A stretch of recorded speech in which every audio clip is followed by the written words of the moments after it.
sophomore season. Jonesin for the dub.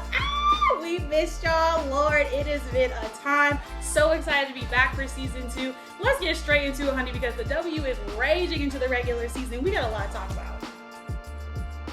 So like I said, we are raging into the regular season. The Commissioner's Cup happened. Congratulations to the Indiana Fever. We love to see it. But also, honey, we have got to talk about where every single team is at right now that we're in the regular season. We're getting close to the playoffs. Let's get straight into it with the Eastern Conference. All right. First of all, we're going to start with the Eastern Conference, and we're going to go in alphabetical order, not in order by who's into the top or whatever, okay? First, we have the Atlanta Dream, which is my home state. Shout out to Georgia. We love to see it. But I want to talk about how the Atlanta Dream are going so well right now. I think their key players are Alicia Gray, Ryan Howard, Naz Hillman as well. I also think Jordan Canada is so pertinent to their offense. I don't think BG is a key player. However, I do think she supports the key players well.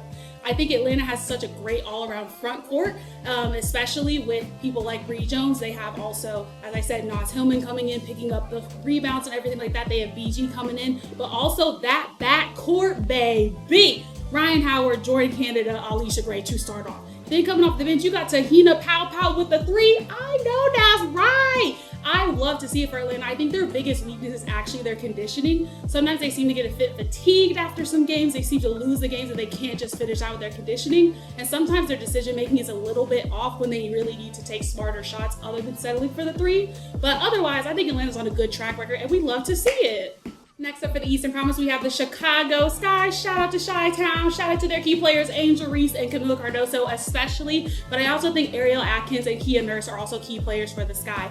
I think the Sky have unfortunately had some setbacks ever since they lost Sloot to her ACL injury. Hope you're recovering well, Courtney Vandersloot. But I think they kind of lost their team chemistry, their gelling, and also their ability to play their inside-out game well. They are getting back on track. However, they really need to use Camila Cardoso and Angel Reese, get them the ball first, and then their guards continue shooting threes like they did when Sloot was in the game.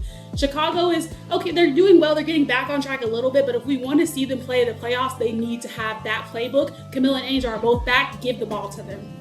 All right, and for another part of the Eastern Conference, we have the Connecticut Sun. Girl, what happened to the Sun? They are sadly in last place in the W. That's all right. That's all right. You can get back on track, okay? Their key players are definitely Tina Charles, the OG. Love you, Tina. Also, Marina Mayberry, Sanaya Rivers, Olivia Nelson-Ododa. Those are their key players, as well as JC Sheldon, who comes up as a guard as well. The Connecticut Sun, for some reason, they are so talented, but we don't know where their team gelling, their team chemistry is. I don't know if y'all need a little team bonding outside of practice. No shade, I'm just saying. I played basketball just in high school, but you know, team bonding is very important. But for some reason, the coaches and the players cannot figure out how to get all this talent to score and play defense. On the defensive end, everybody's putting belt to ass. We don't like to see it. So I just think Connecticut, when they figure out what that is, they will be just fine. But for right now, it's kind of hard to watch and kind of hard to see. All right, moving on for the Eastern Conference, we have the Indiana Fever. Yes, that is the home of Caitlin Clark, but also the home of Leah Boston, another key player, Kelsey Mitchell, another key player. We also have sometimes key players Lexi Hull and Sophie Cunningham. That's no shade. I'm just saying the core of the team is definitely Caitlin, Kelsey Mitchell, Aaliyah Boston, as well as Natasha Howard. For Indiana, very similarly to the Chicago Sky, I think it's very important that they also play an inside-out game. You have bigs like Natasha Knight, like Aaliyah, who are so good, not only down the block, but also around the perimeter of the block. Get the ball to them, set a screen by them, and then every single guard is open, and we know they can hit them threes. Kelsey Mitchell especially, but also, of course, Caitlin Clark, Lexi Hull, Sophie Cunningham can also hit the 3. Anyway, I also think, sadly, and this is no shade, it's just what I think the truth is, I think one of their biggest weaknesses is when they play a more individualized approach to the game. When they focus only on Caitlin in the offense, it is detrimental to them. And sadly, we've seen it because when Caitlin has been hurt, the Indiana Fever have been on a tirade of wins because they play team ball, because they play the inside-out game with Aaliyah and Natasha. So I think it's their only detriment, but they can keep going on this trajectory as long as they keep playing that team ball. Next up, girl, we have the New York Liberty. That's the town I live in. Shout out to the Liberty. We love to see it. Their key players are, first of all, their big 3. That's Stewie, that's Jonquel, that's Sabrina. But they also have added Natasha Cloud, and T Cloud is one of their best defensive players and also a shooter. She's a key player. I also think Wnba Fibic is someone who also adds to their roster. She adds to their scoring as well. She's been out a little bit, but that's okay. I just think she's also important for the offense as well as Sabali. For the New York Liberty, because they have such talent with their big 3, sometimes when they lose them, baby, the game falls off. Sabrina was having a few bad games. She wasn't shooting well, and the New York Liberty were not playing well. No one was picking up the slack, which was surprising because they have such a talented roster. I think if they can stay on the path where people step up, if one of their big forwards or one of their big three is hurt, and also the big three have no choice but to step up every single game, they will be just fine. But especially a super team, we kind of expect a little more out of the Liberty because they are so talented and they are the reigning champions. That's all I got to say about that. Lastly, we have the Washington Mystics coming out of the Eastern Conference, and baby! First of all, to be so young, they are showing out. Kiki Iriafin, Sonia Citron came on as rookies and said, big rookie. I don't know who you're talking to, but I'm not scared of nobody, and I love it. Then you add in Slim, aka Brittany Sykes. You also add in Suge Sutton. You also add in Shakira Austin. What a team. And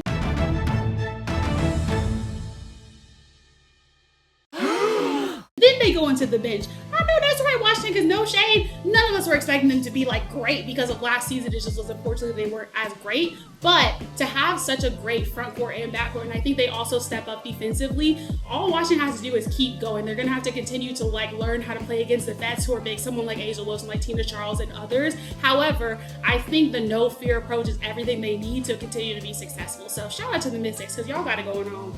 All right, moving on to the Western Conference. Again, we're going in alphabetical order, not in order of who's going first to last, because baby, we're starting with the Dallas Wings, okay? No shade, I'm just saying. So for the Dallas Wings, Paige Beckers and Dejanay Carrington are the key players.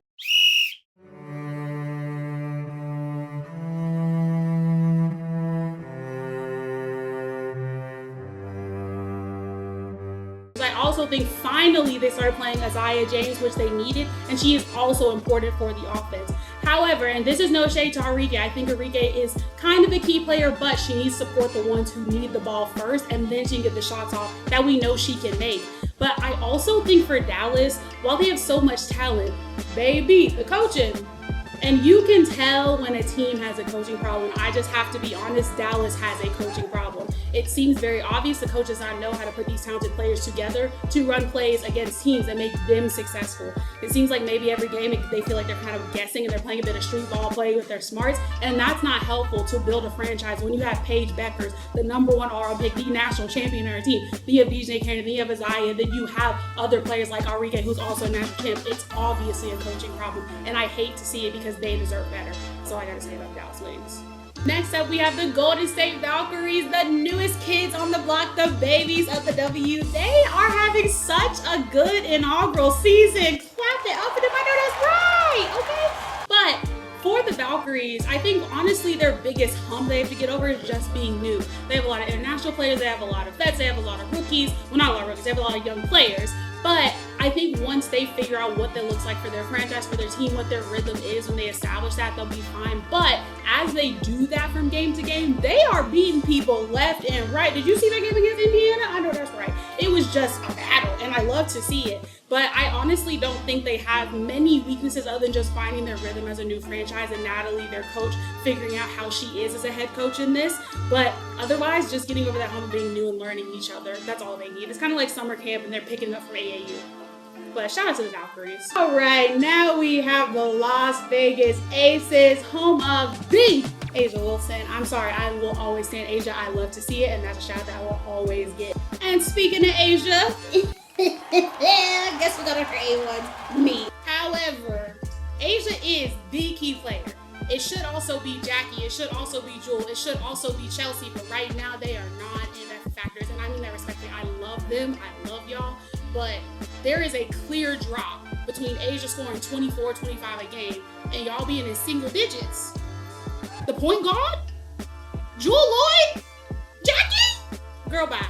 I hate to see it because without them, Asia has no support. She already is barely has front court support. Thank God they signed Nalissa because she's providing that for Asia. But where else can they get scoring? Where else can they get defense? Nobody else is showing up, and it's frustrating to watch because we know the Aces could do better. So I don't really have anything nice to say except for Asia keeps showing out. And now that she might be hurt or it may be in and out, we don't know. But everybody else got to step up. Y'all gotta act like y'all been there before. There are too many champions on that team for them to be showing up like this. That's all I gotta say about the Aces. Next up, honey, we've got the Los Angeles Sparks. Shout out to LA. I've never been there, but shout out to y'all. Their key players are definitely Azurá Stevens, Kelsey Plum, aka KP, De'Erica Hamby, and Rakia Jackson, baby. With people starting with these players. everything should be a win for the Sparks. But right now, not really. I think their biggest strength is when the ball goes through Rakia and KP, when KP is dishing the ball. I'm not saying KP is a bad player, love you KP, but there are moments where you can tell her and De'Ara are kind of playing a two-man game, and it's to the detriment of their team, it's to the detriment of their wins and losses. So I just think they need to continue to use the people that they have. Azure, they have Rakia, they have so much more even in their bench that they don't use enough. And sometimes they act like they have to take it to the head and take that win, and you're not going to win against a team like, well, you know, the Aces, the New York Liberty, or the Phoenix Mercury, for example, playing like that. So don't play selfishly, use everybody that you have, and they'll be just fine. But I think that's the biggest problem for LA right now. But otherwise, we love to see if they will continue to gel. Hopefully we'll see Cameron Brink this season, maybe not. Hopefully they'll clear her. We know we would love to see her play.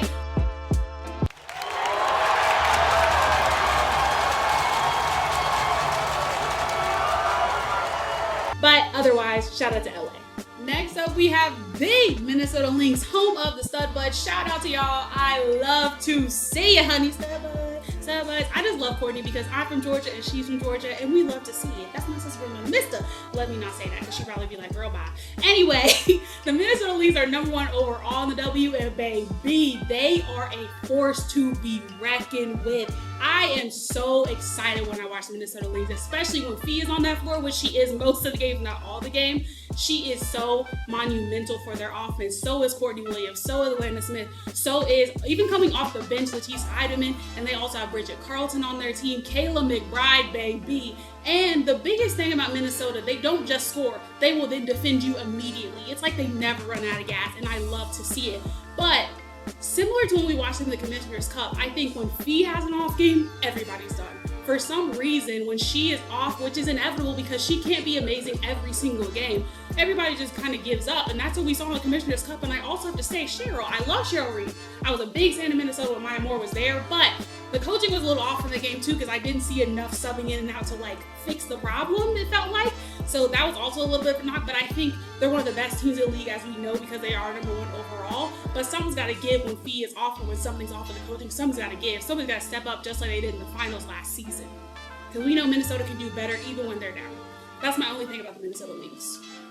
All right, next up, we have the Phoenix Mercury. They are #2 overall in the WNBA. I think that's important to mention because, baby, they got there so far without Kalia Copper, who's one of their key players. They also have Alyssa Thomas, shout out to AT. They also have Satu Sabali, and now Dawana Bonner is back where it all started. Shout out to UDB. I know that's right. The family is back together. I'm coming home. She ate that, okay? She ate that. I love to see families come back together because they show split up these men and Melissa. Anyway, going into their strengths for the Phoenix Mercury, I think to have such a brand new roster for their team, they have so many powerhouses on every part of the court. Like, even without Ka, you thought, oh, nothing was going to happen, but then they had players step up like Sam Whitcomb. They also had Monique McConney step up, and those girls be shooting. Baby, I saw them in person against the New York Liberty, and that was so hard to watch. If you were like cheering for the Liberty, I quickly switched sides. I'm not even gonna hold you. I was not loyal at all. I started cheering for the Phoenix Mercury immediately. But I think other than that, one of the downsides I see is sometimes they just can't close games out. I don't know what goes on. They might get fatigued. They might just not make the decision making. But sometimes they have such dominance and they kind of give it up. Then even with the Liberty, they won in the end, but they were even kind of giving them the fourth quarter when Liberty were fighting back. In the playoffs, you can't let go. You can't put your foot off the gas. So that's my only thing with the Mercury. We're going to see as Cobb gets more playing time, how well she does in that lineup again, and how different they look. But baby, and then of course with Dawana Bonner. But baby, I'm excited for the Mercury. Lastly, we have the Seattle Storm. Yes, shout out to the Storm. Shout out to Gabby Williams because I love her so much, and so does everyone here at Jonesin for the dub. We love to see it. The Seattle Storm have been doing so well with their new starting lineup. I love to see it. Like, Skylar Diggins is definitely a key player. Gabby Williams, as I mentioned. Also, Erica Wheeler has stepped up. That three is deadly. I know that's right. And of course, Madam President Nneka Ogwumike is a part of these key players. Okay, former MVP. We know we love to see it. Okay, but for Seattle, while they dominate, when they play team ball, when they are moving the ball around the court and you never know where they're going to shoot it, they are at their most dominant. But baby, when they're fatigued, when they're playing selfish ball, when they're not following their shots, Skylar, Erica, when we see you going for the highlight and not following your rebound, we need to see, go follow your shot, go follow your shot. Because why are y'all in last place for rebounds? Interesting. Otherwise, basically the Seattle Storm are their own enemy when it comes to wins and losses. When it comes to losses, they are their own enemy. Teams they shouldn't have lost to, they lost to because they were making good decisions on that court. I don't think it's a coaching problem. I think sometimes they think it's going to come to them, they think it's just going to happen and they're not going for it. And they're not remembering who the F they are. Y'all got too many powerhouses on your team to be showing up like that. That's my only feedback on the Seattle Storm. But otherwise, we love to see it. Go Storm, go, period. So thank you for tuning in. Make sure to follow us here, especially click that little notification bell so you can see when we drop our episodes. Follow us on TikTok, Instagram, as well as YouTube right here. We'll see y'all next time. Bye.